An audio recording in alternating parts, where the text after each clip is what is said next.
Hello and welcome to Coxy's Picks, and today we're going to be looking at handcuff shims, and that's mainly because of a question that Roy asked me. What he did is he said that he's building an EDC kit, and he thought, wouldn't it be a good idea to include some handcuff shims, and he sent over these metal strips. Now, they're off a cable banding system, but they are too wide, otherwise they would be great. These are actually 4.6mm, borderline 5mm depending upon the tolerance. So they are kind of cool, but unfortunately they would require a lot of work. Normally I make shims out of various bits of metal, like so. My favourite metal is from an old spring inside a clock. It's really stiff and really good. My favourite type of plastic is a good old traditional credit card. Reason being is I like my shims to be about 3 to 4mm in width, and I also like them to be 0.3mm thick. So this is a commercial shim, as you can see, right, and it's highly polished. Right, so what we're going to do is we're going to try and recreate this, right, using stuff available off the internet.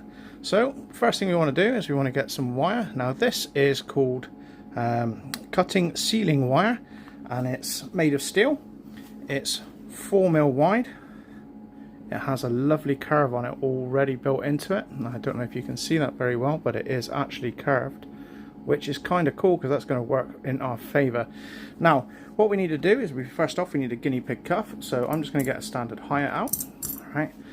Because we're making this for ourselves, what we need to know is roughly where the pulls end. Now, the reason I choose HIATTs is they've got a deep set of pulls, right, which dive all the way into the cuff.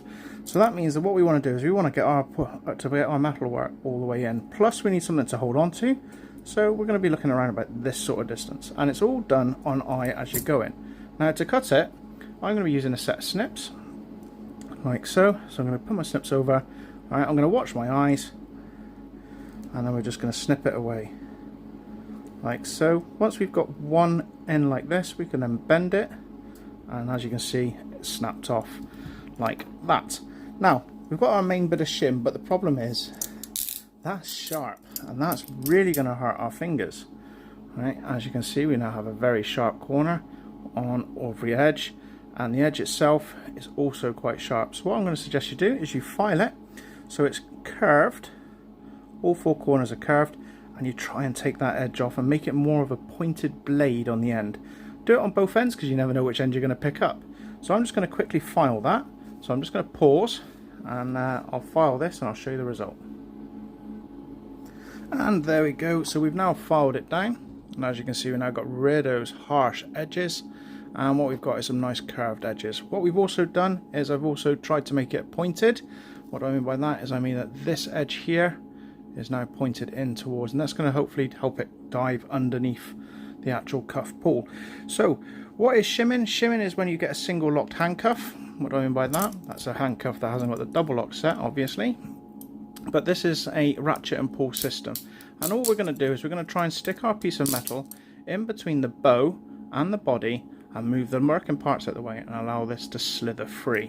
So let's just demonstrate that now with our newly made shim. So this is a set of HIATTs. They use the same body and form factor as TCH. Right, so you lightly push in there. This is why we take the sharp burrs off, because notice where my finger is.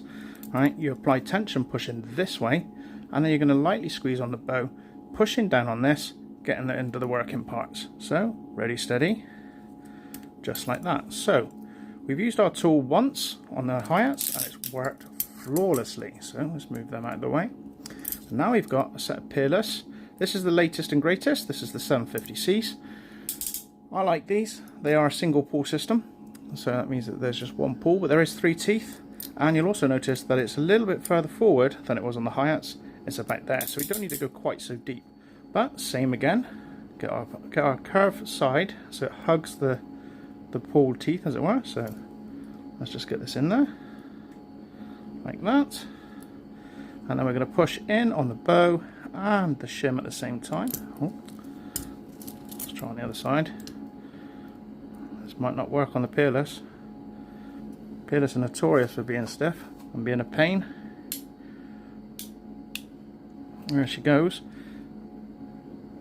And there we are. Alright, Peerless traditionally like 0.25, not 0.3, but you could sand this and polish this a bit better, but we're just doing a quick and dirty. So that's Peerless. So that's 2 out of the 3 main brands. Now let's go with Smith & Wesson, same again. Line it up, let's give ourselves a bit more to work with.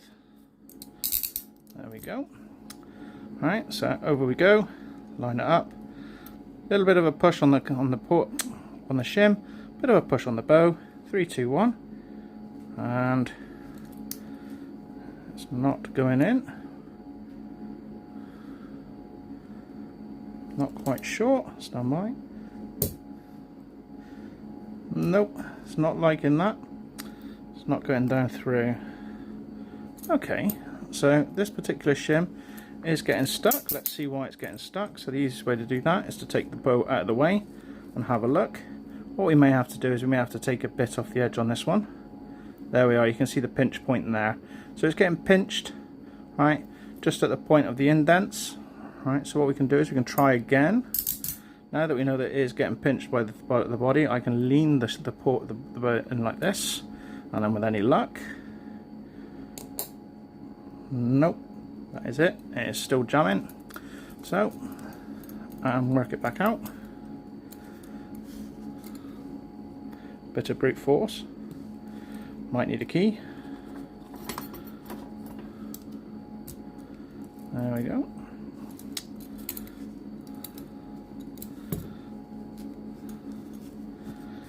Carefully, because we don't want to break the cuff, don't want to break the tool.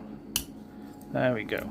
Right, so if we have a look at the tool, we can see no evidence on there, but I bet if we were to polish the end a bit more, we'd probably get these cracked, because Smith & Wesson, even though they're tricky to shim, they're not impossible to shim, so might have to revisit that one.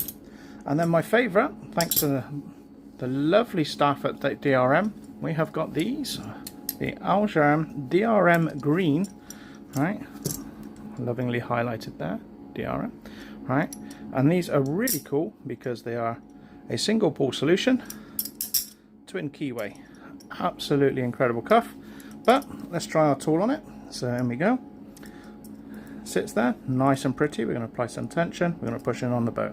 So 3, 2, 1, and it does it, just like that. So there we are. So there we are, Roy. We've made a shim. It would need a bit more work and finesse to work on Smith & Wesson, possibly taking some of the edging off, maybe polishing a bit more, make it a bit shinier.